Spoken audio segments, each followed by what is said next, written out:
Well, hey everyone. I'm so glad you're going to be joining me today. I'm doing another live on how to network with the big fish. I actually did a poll with you guys and was asking if you had some questions about sales and how to handle sales in your interior design business.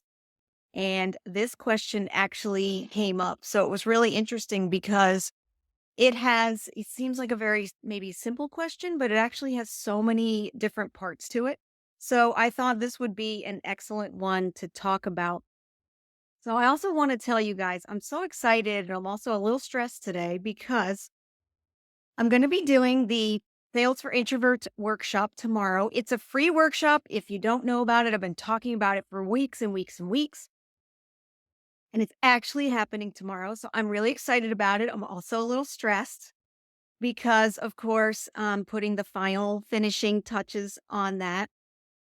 And as designers, the day before a big presentation, you're excited and anxious and nervous. You want to do your very best, and it's no different for me putting this workshop together for you. I want it to be super helpful. I want it to be very tangible for you. And I really want you to be able to walk away from this session with me with some really concrete ways that you can move your business forward when it comes to sales and feel much better about sales in your interior design business and feel really comfortable about what your worth is and how you can close clients. So I am working super hard on that for you. And it's going to be a workshop with very interactive. So I do have some slides that I'm going to be going over information, of course, but I am going to be asking you questions and expecting you guys to interact with me on that session because I can only help you if I know really what's going on in your business. So if you're going to be joining us in the Sales for Introverts workshop, be prepared to have your camera on, get your hair done, girls.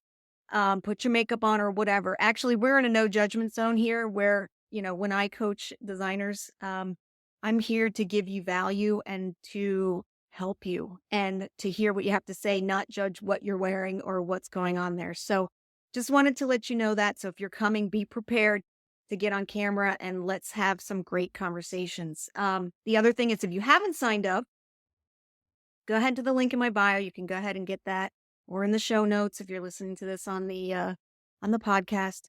Um, just go ahead and get signed up for that because I have sent the link out today, and we'll be sending that out tomorrow as well.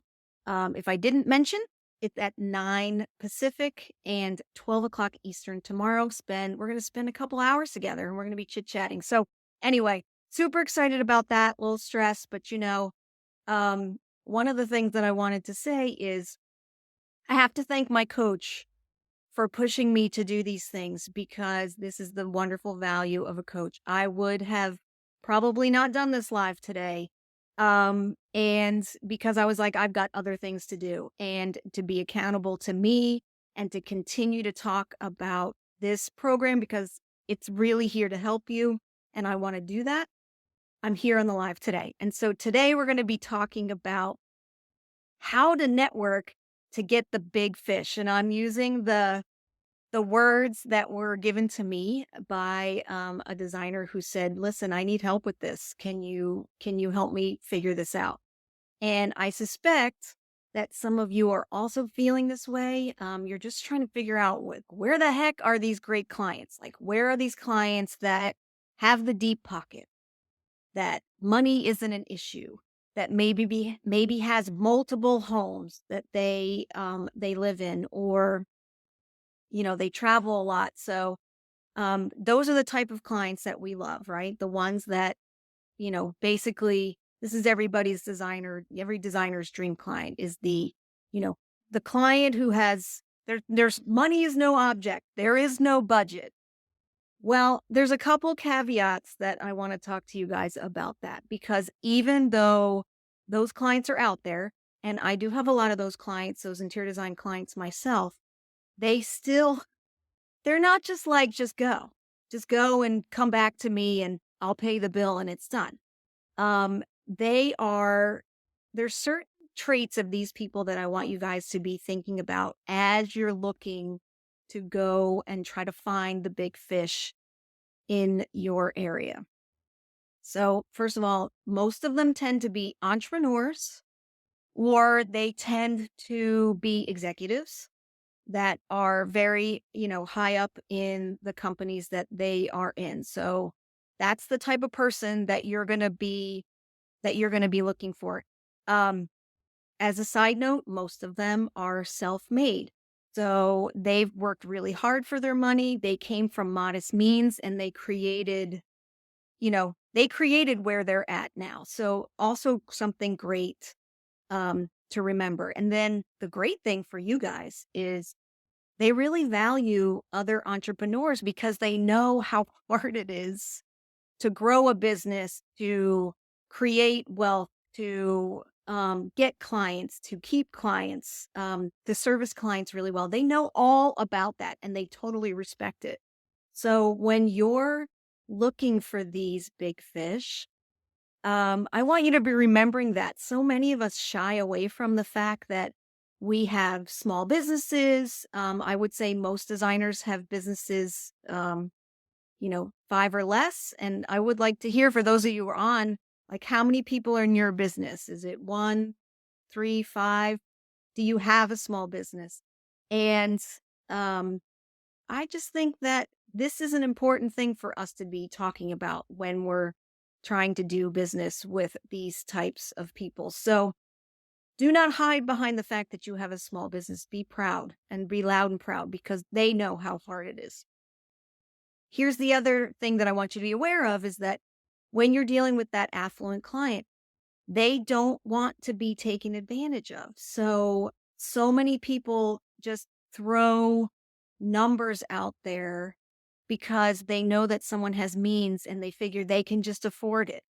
Well, maybe they can afford it, but they're not going to just go ahead and just pay anything and everything without questioning that. So, even though it's wonderful to have clients who have means, they also have to see the value in it before they are going to pull the trigger and go ahead and, sign off on that proposal. So, I want you guys to be thinking about that. So, hey everybody, thanks so much for joining us. I just want to say, Red Sonia, hey, how you doing, girl? Hey, Jill, good to see you, my friend. Audra, yes, thank you so much for joining. I really appreciate that. Um, so we're talking about how to network to find the affluent in your area, right? So here's some things that we first of all need to realize. Doesn't matter how small your town is. You have affluent in your town. Everybody has it. So if you think that your town is too small, that is probably not true. And that you do have them there. They may be harder to find. There may be less of them, but you have them there. Um, hey Sonia, how you doing, girl? Glad to have you here. Where are you joining us from? I know Audra is in Tampa and Jill is in Connecticut, right, Jill? And where are you coming from? I would love to hear about that. So, one of the first things that it seems really logical is you've got to be like, where are these people at in your town? Most times, the affluent are into similar things throughout the country. So, one of them would be they would be into golf, they would be into that healthy lifestyle. So, whole food, yoga, Pilates, that type of thing. And then the other place that you're going to always find the affluent in your area is at charity events. So um, you can start getting involved with some of those.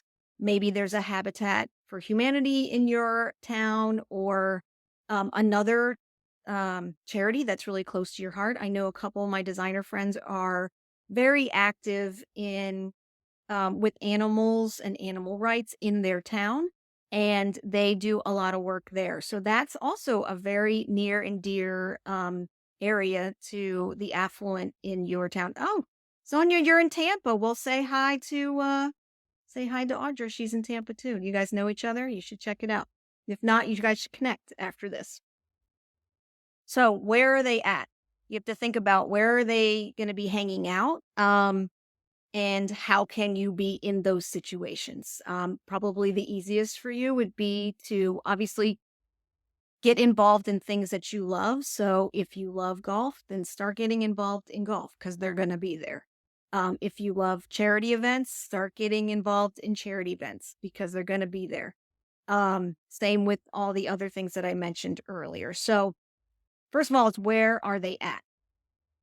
Now, I am also a huge fan of instead of going directly to each and every person that might become a potential client, I've said this so many times, I will like continue to shout it from the rooftops, is that I'm a huge fan of creating key contacts in your network where more than one project can be referred back and forth. So I want you to be, if you have to like decide where to spend some of your time, if you've got all the time in the world, you know, carry on. Like put it all out there, join the charity, get on, in the golf club or the women's club or whatever it is in your town. Totally do that. If you don't have a lot of extra time, then I would be spending time working on key contacts in your area. And there's a few different groups that you can be looking at. And I'll go over the most obvious ones first because we're going to at least say them, right? So, builders in your area that are doing great work or somebody that you admire, um, of course, definitely a great contact. Realtors in your area that are, um, you know, in the neighborhoods that you like. Some of them actually really stick in certain neighborhoods. And so if they're in a zip code or a neighborhood that you're like totally want to get into, then yes, I would work on making key contacts there. Those could be a little harder. Builders and realtors can be a little bit harder because they're the obvious choice. And everyone is looking at maybe their names in the magazines because they advertise and, kind of coming up to them or talking to them or maybe just emailing them. So they're constantly getting contacted by a lot of other people. So if you're going to go to the builder route or you're going to go to the realtor route, then you're going to have to figure out some way to like really stand out from the other millions of inquiries that they're getting. Now, I will stop and pause and say that in my Sales for Introverts workshop that's happening tomorrow, I'm going to be talking to you about a technique that I use in my business to close clients and to open doors with great key networking contacts because it makes a great impression very, very quickly. So if you want to learn about that and you want to start, building those key relationships, go ahead and get on the list for the Sales for Introverts workshop. Um, so those are the main ones, right? Of course, the realtors and the builders are pretty standard. And maybe you've tried that and you haven't gotten anywhere. I will say that if you want to make inroads with those people, you probably need to be pressing the flesh. So seeing them at networking events, seeing if you can get on their calendar to come to their office. A lot of times, again, really, really difficult. We as designers it's really hard to get vendors. Vendors want to come see us all the time as well. So the same is going for them. So, but if you keep seeing them over and over and over again at various events, that starts to cement a bond. I will tell you that if you're really starting to, if you want to build relationships from scratch with key builders and key realtors, you have to realize that it's going to take 3 to 6 months. That is a long-term play for you to get in there and for that trust to be built and for you to get to know each other and then to be getting referred business. So you just have to realize that that's a longer term item. But I'm going to give you some other ones that I think might really help you out. So, hey, Irene, good to see you. Where are you calling? Where are you joining from today? I'd like to know. Um, Good to have you here. So, here's some interesting ways, some interesting vendor contacts that I think you could be looking into to start to get to those great clients, those big fish, those affluent people in your area. So, what about the paint store in your area that has Faro and Ball? Like it's a high-end quality product. It's not for everybody, and it's moving, their clientele is the same clientele that you want, right? And so how can you partner together? How could you guys work together to either create an event or do something in their showroom or refer business back and forth? What a great way. Like small businesses one-on-one can do, good things. Small businesses together, working together can do great things because now you're pooling all your energy and efforts, your investment in terms of time and money. So think about that as well. What about the high-end tile store? I have a tile store here in Naples that only, imports the most beautiful tile. And it really is a specialty store. And you only take 1 or 2 clients a year to this place because it is beyond incredible. I mean, the materials are beautiful, but everything's about I think they all start at $175 a square foot and up. So it's not for everybody. And it's only, a lot of times it's in specialty areas. But again, that's the reputation they have in town. Everybody goes there if they want something special. How could you approach them and say, "Hey, I would love to bring more business your way. How can we team up on some things? Could I do an event here? Could I, um, bring clients here on a regular basis? What could we do?" So these are things that are like these are inroads that are a little bit easier because, you know, the tile store or the paint store, they want traffic too. They want people in their store as well. So if you're going to offer to help them with that and then work on an event together, they're going to be pretty open to that. So I would say, look into something like specialty paint or a specialty tile store. Hello, Deslu Antiques. Good to see you. Thanks so much for joining. What about the high-end art gallery or a specialty art gallery or a favorite art gallery that you have? You could definitely be contacting them.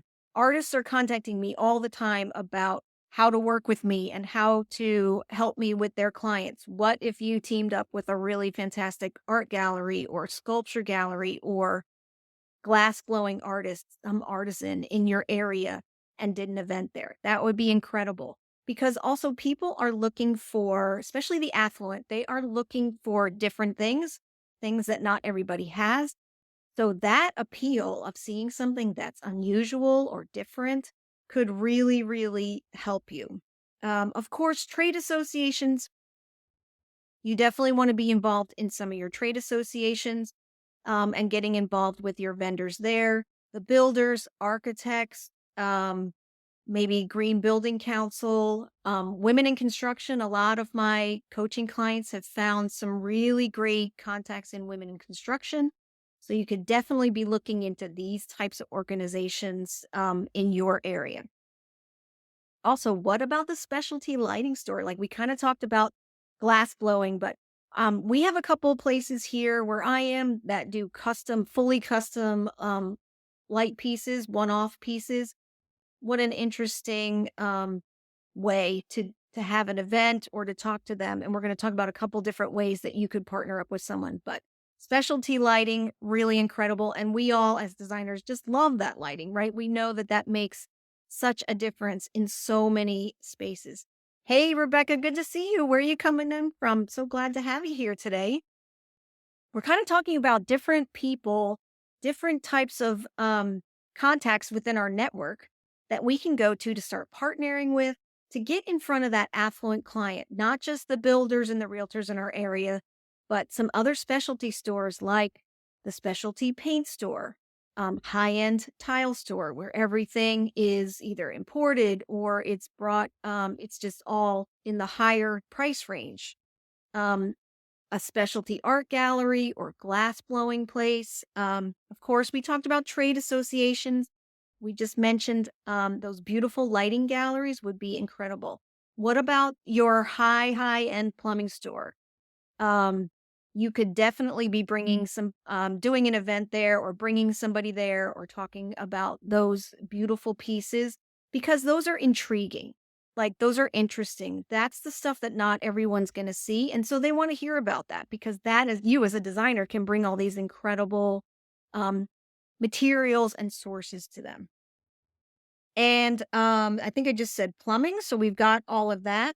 So we can, start to think about what's going on in our area where there's some really incredible vendors or artisans that we could be teaming up with. And they tend to be small businesses too.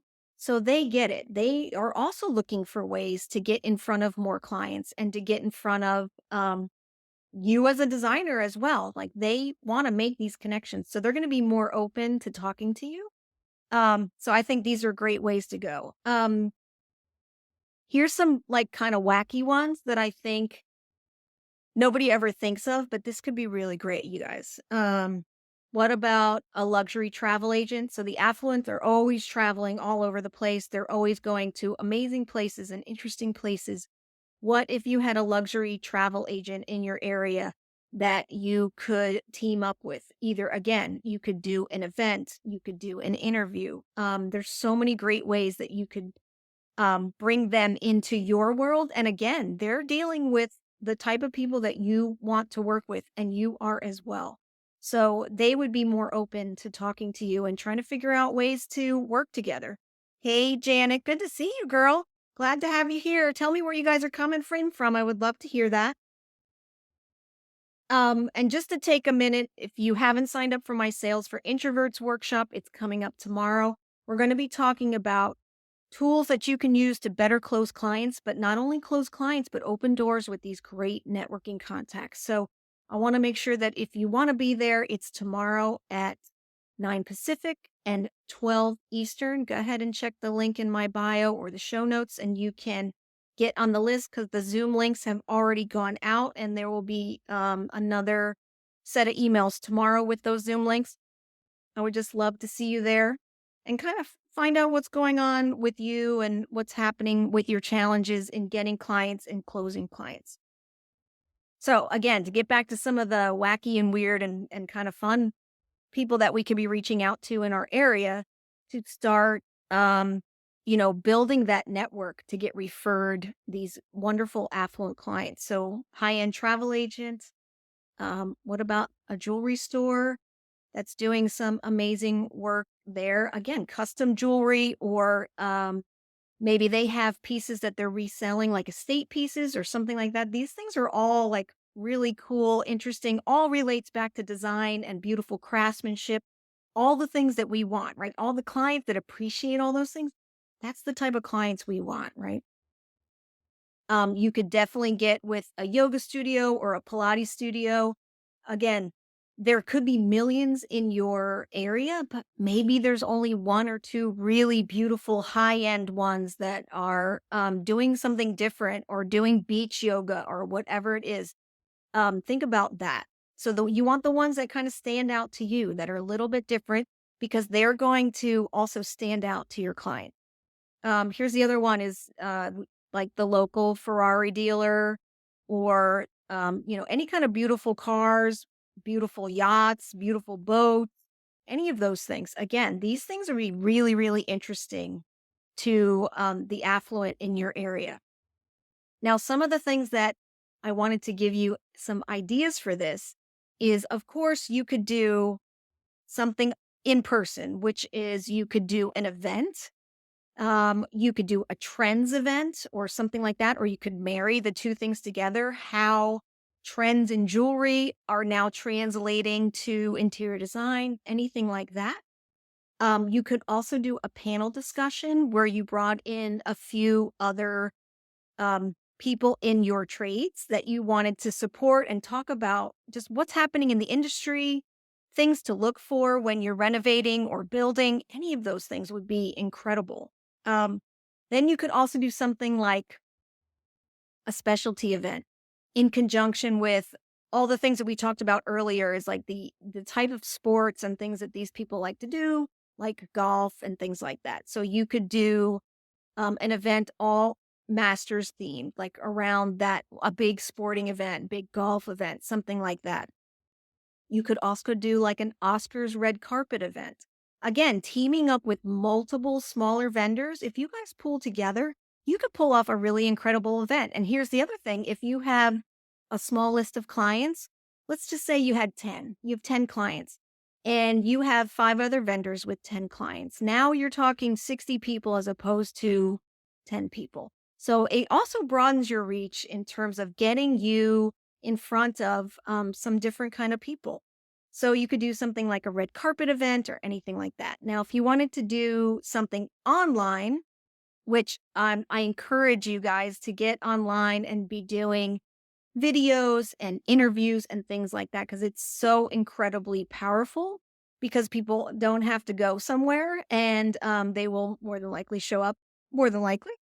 You could obviously do online interviews where you could talk to your paint vendor about not only trends in maybe colors, but which a lot of them will do for you because that's already part of their, normal world. Like every year they come up with their colors, but you could be talking about trends in just like different kind, like why there's different sheens of paint, or why there's different which ones are more durable, or what you would do if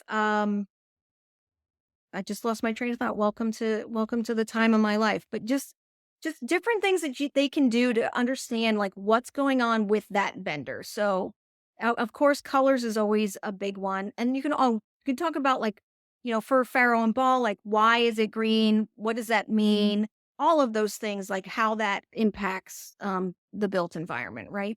And you want to bring it down to a level that that they like can really appreciate and really understand. So definitely interviews. You can do lives on Instagram, kind of like this that I'm doing. And of course, you can do some kind of podcast. So these are like, I'm like throwing so many ideas at you guys today, but hopefully some of those have sparked some thoughts, because in your town, no matter where you are, that you definitely have the affluent clientele, potential clientele there. And you have some other vendors in your area that you can go ahead and reach out to, collaborate with. Everyone loves to be interviewed. So if you're good with being on video, and believe me, after time, it gets easier. So if you had them on video, they love to talk about their business. Everyone's excited about what they offer and how they help people, just like we are, right? And that comes through. So they would be, I'm sure, thrilled to be asked to be interviewed, or to partner up on an event, or to do a panel discussion with you. And they want to create those relationships with you too. They want to create relationships with designers because we refer business their way as well. So if you're looking for those big fish in your area, I hope this has given you some great ideas on where you can go and how you can start building those relationships, and offering some interesting ways to deliver those messages, right? To create connection, to create community, to talk about great design in various different ways. So, guys, hope you enjoyed that today. And if you haven't signed up for Sales for Introverts, I would love to see you there tomorrow. Just don't forget, I'm going to ask you to put your cameras on, because I want to see you guys. I want to interact with you guys. And I want to really help you with whatever's going on right now. And I hope you guys got a lot of great ideas to start getting to the affluent in your area. And I will see you next time. Okay? Take care, everybody. Bye bye.